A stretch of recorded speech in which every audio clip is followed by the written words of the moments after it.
আসসালামু আলাইকুম ওয়া রাহমাতুল্লাহি ওয়া বারাকাতুহু। প্রিয় দিনদার মুত্তাকিন ভাই ও বোনেরা, আশা করছি আপনারা সকলেই ভালো ও সুস্থ আছেন। আমি আপনাদের সাথে আছি হোস্ট রাজিবুল। আপনারা দেখছেন মাসুম রিয়াক্ট। আপনাদের এই চ্যানেলে আন্তরিক সালাম প্রেম প্রীতি জানিয়ে আজকের ভিডিওটি শুরু করছি। আজকে আমরা যে ভিডিওটির ওপর রিয়াকশন দিতে যাচ্ছি সেই ভিডিওটির টাইটেল হচ্ছে কেন ডাক্তাররা সুরক্ষিত নয়, আরজিকর হসপিটাল বা medical hospital doctor death mystery. মানে কলকাতায় যে মেয়েটি ধর্ষিত হয়েছে তার সম্পর্কে একটা ডকুমেন্টারি আমরা মিঠুন ভাইয়ের মুখ থেকে শুনবো। বিশেষ তথ্যবহুল আলোচনা হবে ভিডিওর মধ্যে বিভিন্ন রকম কথাবার্তা হবে, আমরা সেগুলোকে তুলে ধরবো এবং ভিডিওটি বেশি বেশি আপনারা শেয়ার করুন, আমাদের চ্যানেলটি সাবস্ক্রাইব করে পাশে থাকুন। চলুন কথা না বাড়িয়ে ভিডিওটি আমরা শুরু করি। 9 আগস্ট 2024 সকাল 7:30টা কলকাতার আরজিকর হাসপাতালের সেমিনার রুমে একটা মেয়ের মৃতদেহ পাওয়া যায়। তার সারা শরীরে ছিল আঘাতের চিহ্ন, চোখ মুখ দিয়ে রক্ত ঝরছিল, তার শরীরের নিচের অংশ ছিল উলঙ্গ, মেয়েটির পা এবং পেটেও ছিল আঘাতের দাগ, তার প্রাইভেট পার্টস দিয়েও রক্ত ঝরছিল। আর এই মেয়েটা কে ছিল জানেন? সে ছিল এই হাসপাতালের একজন স্টুডেন্ট, একজন জুনিয়র ডাক্তার, যে ডাক্তারকে আমরা ভগবান মনে করি সেই ডাক্তার। আর এটুকু শুনে একজন গন্ডমূর্খ বলতে পারবে যে এটা কোনো স্বাভাবিক মৃত্যু নয়, আত্মহত্যা তো নয়, কারণ যে অবস্থায় মেয়েটির মৃতদেহ ছিল তাতে পরিষ্কার বোঝা যাচ্ছিল যে তার উপর অমানবিক অত্যাচার করে তাকে খুন করা হয়েছিল। কিন্তু যখন হাসপাতালের পক্ষ থেকে মেয়েটির বাড়ির লোককে এই বিষয়ে বলা হয়, তখন বলা হয় যে তাদের মেয়ে এমনটাও দাবি করা হয় যে পুলিশও শুরুর দিকে এটাকে আত্মহত্যার ঘটনা হিসাবে ধামাচাপা দেওয়ার চেষ্টা করেছিল। কিন্তু কেন তদন্তের দিকে এত উদাসীন ছিল? কিভাবে মেয়েটির মৃত্যু হলো আর কে সেই অপরাধী? বন্ধুরা, আমি মিঠুন রয়েছে আপনাদের সাথে। 9 আগস্ট এই ডকুমেন্টারিটা আমরা সম্পূর্ণ শুনি। মগ্ন তখন আমাদেরই এক বোন, এক দিদি নিজের জীবন বাঁচাতে লড়াই করছিলেন, নিজের সম্মান বাঁচাতে লড়াই করছিলেন। তিনি প্রতিদিন লড়াই করেন, তবে সেটা রোগীর জীবন বাঁচাতে। কিন্তু আজকের লড়াইটা ছিল তার নিজের। সে আপ্রাণ চেষ্টা করেছিল নিজেকে বাঁচাতে, কিন্তু পারেনি। হিংস্র জন্তুর শিকার হয়েছিল সে। তো চলুন আজ এক হেরে যাওয়া নারীর কথা বলবো, যে চোখে স্বপ্ন দেখেছিল মানুষকে সেবা করা। কলকাতার নামকরা হাসপাতাল আরজিকর, সেখানে 31 বছর বয়সী পোস্ট গ্রাজুয়েট স্টুডেন্ট এবং জুনিয়র ডাক্তার অভয়া। এখানে আমি তার আসল নাম বলবো, নাম বলা ঠিক না। আমি অনেককে দেখেছি ফেসবুকে এবং অন্যান্য সোশ্যাল মিডিয়ায় ছবি দাও ঠিক না, ছবি সহ পোস্ট, কারণ যে ব্যক্তি ধর্ষিত হয় ভিকটিমের ছবি এবং তার আইডেন্টিটি পাবলিশ করে সেকশন 228 এ আইপিসি তে ইল্লিগাল এবং এটা একটা ক্রাইম। তো বৃহস্পতিবার তার 36 ঘন্টার ডিউটির পর রাত 12টায় অভয়া আরজিকর মেডিকেল হাসপাতালের চেস্ট ডিপার্টমেন্টের সেমিনার রুমে যান। এখানে তার সাথে তার বন্ধুরা ছিলেন, যাদের হাসপাতালে সেদিন নাইট ডিউটি ছিল। রাতে অনলাইনে খাবার অর্ডার করে তারা খাওয়া দাওয়া করেন, আর এরপর বেশ কিছুক্ষণ তারা আড্ডা দেন। অলিম্পিকে নীরাজ চোপড়ার খেলাও তারা দেখেন। এরপর রাত 3টের দিকে তিনি ঘুমিয়ে পড়েন, আর পরদিন সকাল 7:30টার দিকে একটা নীল ম্যাট্রেসের উপর অভয়ার মৃতদেহ পাওয়া যায়। আর প্রাথমিক তদন্তে এটা মনে করা হচ্ছে যে ভোর রাত 3টে থেকে সকাল 6টার মধ্যেই তার মৃত্যু হয়েছিল। তবে শুরুর দিকে কিন্তু পুলিশ তদন্তে একদমই জোর দেয়নি। আর তখন শুরু হয় বাকি ছাত্রছাত্রীদের বিক্ষোভ। সারা রাজ্য জুড়ে বিভিন্ন হাসপাতালে আন্দোলন শুরু হয়, আর শেষে এক প্রকার তড়িঘড়ি করে কলকাতা পুলিশ তাদের তদন্ত শুরু করে। একজন ম্যাজিস্ট্রেট এবং অভয়ার মা এবং তার দুজন ব্যাচমেটের সামনে অভয়ার মৃতদেহের পোস্টমর্টেম করা হয়, আর পুরো পোস্টমর্টেমটাকে রেকর্ড করা হয়। আর এখান থেকে উঠে আসে সমস্ত শকিং ইনফরমেশন। অভয়ার গলার হাড় ভাঙা ছিল, মানে তাকে গলা টিপে শ্বাস বন্ধ করে হত্যা করা হয়েছিল। তার শরীরে সিমেন্ট পাওয়া গেছে, তার প্রাইভেট পার্টসে আঘাতের চিহ্ন ছিল, চোখে, ঠোঁটে, মুখে সব জায়গায় আঁচড় এবং আঘাতের দাগ ছিল, তার গোড়ালি ভাঙা ছিল। আর এই সমস্ত কিছু ইন্ডিকেট করে তাকে ধর্ষণ করা হয়েছিল। আর এই পর্যায়ে দাঁড়িয়ে তখন পর্যন্ত জানা যায়নি যে এই কাজটা কে করেছে, ঠিক কি হয়েছে। কিন্তু এর মধ্যেই শুরু হয়ে যায় ভিকটিম ব্লেমিং এবং নিজেদের দায় ঝাড়ার পর্ব। আরজিকর মেডিকেল হাসপাতাল কলেজের প্রিন্সিপাল বলেন, মৃত ছাত্রী রাতে একা সেমিনার হলে ঘুমানো বা থাকা উচিত হয়নি। মানে এক প্রকার বলতে চেয়েছেন যে অভয়া যে মারা গেছে এটা তার দোষ, সে গিয়েছিল বলেই তাকে ধর্ষণ করা হয়েছে, তাকে মারা হয়েছে, খুনির কোনো দোষ নেই। ঠিক এই ভয়ে দেশ জুড়ে হয়ে যাওয়া প্রতিদিন হাজার হাজার ধর্ষণের কোনো রিপোর্ট হয় না, কারণ ভিকটিমরা ভয় পায় যে শেষে হয়তো তাকেই দোষ দেওয়া হবে আর বলা হবে এটা তো তোর জন্যই হয়েছে। সন্দীপ ঘোষ মানে কলেজের প্রিন্সিপালকে এর আগেও দুবার দুর্নীতির জন্য আরজিকর হাসপাতাল থেকে অন্য হাসপাতাল ট্রান্সফার করা হয়েছিল। ইভেন গত বছর র্যাগিং এর ঘটনার সাথেও এনার যুক্ত থাকার কথা উঠেছিল। হাসপাতালের ফান্ডে গরমিল, ক্যান্সারের গুরুত্বপূর্ণ ওষুধের রিসার্চ আটকে রাখা, এরকম আরো বহু ঘটনা রয়েছে। তবে তার বিরুদ্ধে যখনই কোনো স্টুডেন্ট কথা বলে তিনি তাকে পরীক্ষায় ফেল করিয়ে দেন বা সিনিয়রদের দিয়ে সেই স্টুডেন্টের উপর চাপ সৃষ্টি করেন। না, এটা আমি নিজের মন গড়া কথা বলছি না, এই সমস্ত কিছু নিউজ মিডিয়ায় পাবলিশ হয়েছে এবং সেই লিঙ্ক আমি ডেসক্রিপশন বক্সে দিয়ে দিচ্ছি, আমরাও দিয়ে দেব, দেখে নেবেন, আরো অনেক কিছু জানতে পারবেন। তো এবার শুরু হয় তদন্তের নেক্সট স্টেপ। প্রশ্ন ওঠে যে অভয়া সেদিন কেন ওই সেমিনার রুমে গিয়েছিল। আর তদন্তে জানা যায় শুধুমাত্র সেদিন নয়, নাইট ডিউটিতে থাকা বেশিরভাগ জুনিয়র ডাক্তাররাই ওই রুমে যেতেন রেস্ট নিতে, কারণ যে ডাক্তাররা দিন রাত রোগীদের সেবায় ব্যস্ত থাকেন তাদের বিশ্রামের জন্য, রেস্টের জন্য এত বড় হাসপাতালে কোনো পর্যাপ্ত রুম নেই। সেমিনার রুমে এসি আছে, তাই এখানে তারা রেস্ট নেন। আর এরবার শুরু হয় খুনিকে খোঁজার পালা। সেমিনার রুমে কোনো রকম সিসিটিভি ক্যামেরা ছিল না, ক্যামেরা ছিল বাইরে করিডরে। আর সেই সিসিটিভি ফুটেজেই রাত 3টে থেকে 6টার মধ্যে মোট 4 জনকে দেখা সিসিটিভিটা গেছে। মাস্ট এই এখন 4 জনকে জেরা করা মসজিদ হয়। মন্দির বলেন, 3 জন জানায় যে শপিং মল বলেন, হাসপাতাল বলেন, সব জায়গাতে মাস্ট বি একদম ইউজ করতে হবে। সন্দেহ ছিল না, কিন্তু একজন, তার কাছে কোনো প্রশ্নের সঠিক উত্তর ছিল না। তার নাম হলো সঞ্জয় রায়। ভোর 4টের দিকে সেমিনার রুমে সে ঢোকে আর 4:45 সেমিনার রুম থেকে বেরিয়ে আসে। সে যখন ভেতরে ঢুকেছিল তার গলায় একটা ব্লুটুথ হেডফোন ছিল, কিন্তু সে যখন বেরিয়ে আসে তখন তার কাছে সেই হেডফোনটা ছিল না।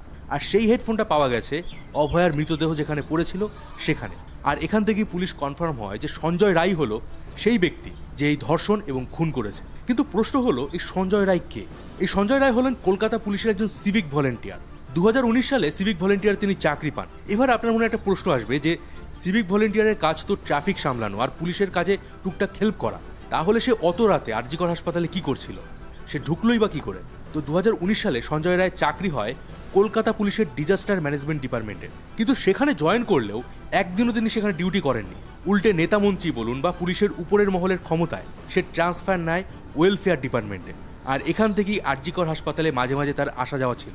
বিভিন্ন রোগীকে সে অ্যাডমিট করাতো। আর এই কারণেই হাসপাতালের সমস্ত কিছু তার জানা ছিল, এমনকি কোথায় কি আছে, কোন রুমে কে কখন থাকে, সে সব জানতো। আর রাতের বেলা বলুন বা দিনের বেলা সে নিজের প্রভাব খাটিয়ে যখন তখন সেখানে আসা যাওয়া করতো। আর এই সঞ্জয় রায় সিভিক ভলেন্টিয়ার হলেও এর হাবভাব ছিল কলকাতা পুলিশের কোনো বড় অফিসারের মতো। এলাকার লোকজনকে চাকরি পাইয়ে দেওয়ার নামে টাকা নেওয়া, মহিলা পুলিশদের সাথে আচরণ করা, এছাড়া সিভিক ভলেন্টিয়ার হয়েও কলকাতা পুলিশের 4th ব্যাটালিয়ন ব্যারাকে থাকা, 5টা বিয়ে করা, মোবাইলে অশ্লীল ভিডিও, এমন অনেক অভিযোগ তার বিরুদ্ধে সামনে এসেছে। তবে কলকাতা পুলিশ বলছে যে এই লোকটা অলরেডি তার দোষ স্বীকার করে নিয়েছে আর শিয়ালদা হাইকোর্ট তাকে 14 দিনের পুলিশ কাস্টাডি দিয়েছে। এবার এই পর্যন্ত শুনলে মনে হবে বাহ, দোষী তো ধরা পড়েই গেল, তাহলে আবার কি, এবার তাকে দ্রুত শাস্তি দিলেই হয়। এবং অলরেডি মুখ্যমন্ত্রী বলেছেন যে তারাই দোষীর ফাঁসির আবেদন করবে। কিন্তু যখনই আপনি ঘটনাগুলো ডিটেলসে যাবেন তখন আপনার মনে প্রশ্ন আসবে।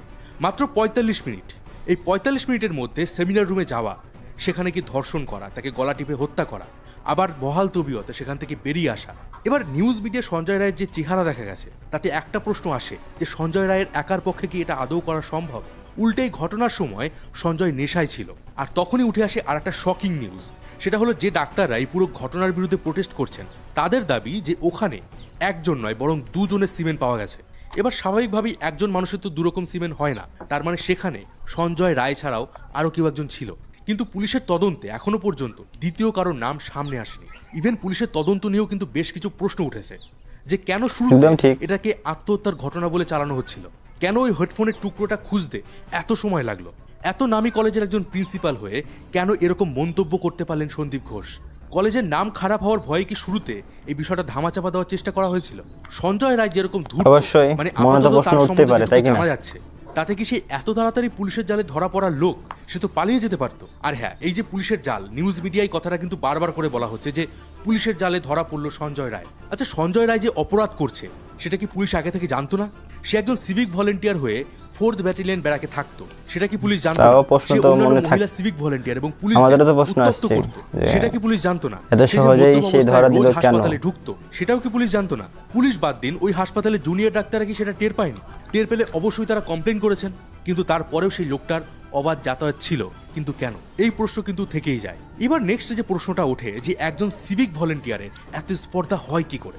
আপনি ভাবলে আশ্চর্য হবেন, যেদিন সকালে অভয়ার মৃতদেহ পাওয়া গেছে সেদিনই পূর্ব বর্ধমানের স্টেট জেনারেল হাসপাতালের একজন সিভিক ভলেন্টিয়ার একজন মহিলা ডাক্তারকে হুমকি দিয়ে এটা বলেন যে আরজিকর করে দেব। ভাবতে পারছেন সাহস তারা কিভাবে? নেতামন্ত্রী এবং দাদাদের হাত ধরে মাত্র 2 সপ্তাহের ট্রেনিং দিয়ে এই সিভিক ভলেন্টিয়াররা চাকরি পেয়ে যায়।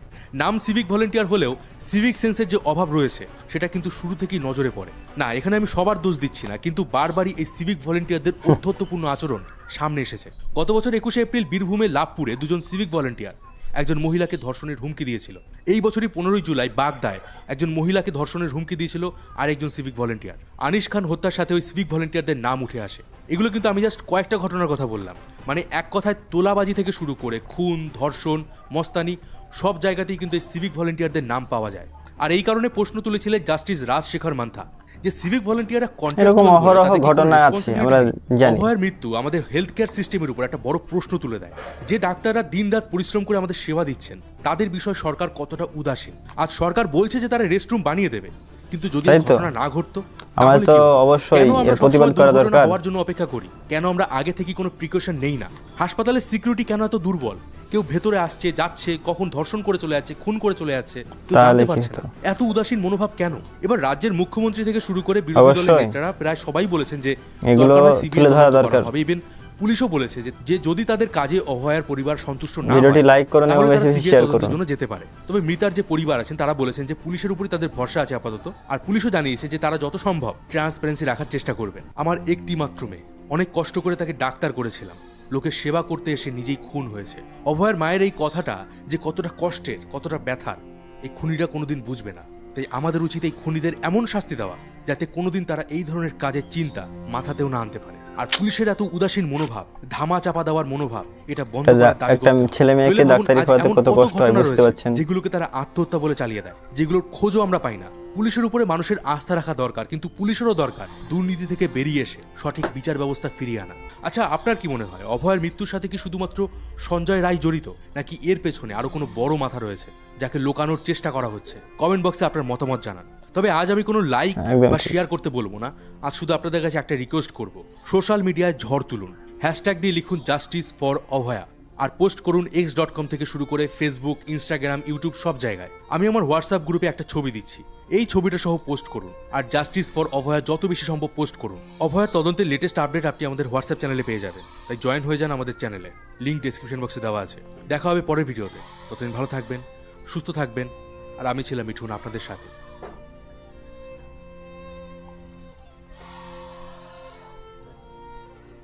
আলহামদুলিল্লাহ। প্রিয় দর্শক বন্ধু, ইমানদার দিনদার ভাই ও বোনেরা, আশা করছি আপনারা সকলেই ভিডিওটি শুরু থেকে নিয়ে শেষ পর্যন্ত দেখলেন। যে অভয়ার যে ধর্ষণ বা কলকাতার ডাক্তার ধর্ষণের যে ঘটনা বা ডকুমেন্টারিটা আমরা মিঠুন ভাইয়ের মুখ থেকে বিস্তারিত আলোচনা শুনলাম, যে কেন ডাক্তাররা সুরক্ষিত নয়।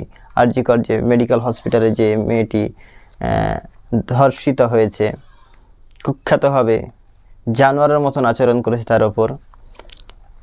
আসলে মানুষের বিবেক বুদ্ধি থাকলে এরকম হয় না। সমাজটা আস্তে আস্তে কোন দিকে যাচ্ছে কিছুই বোঝা যাচ্ছে না।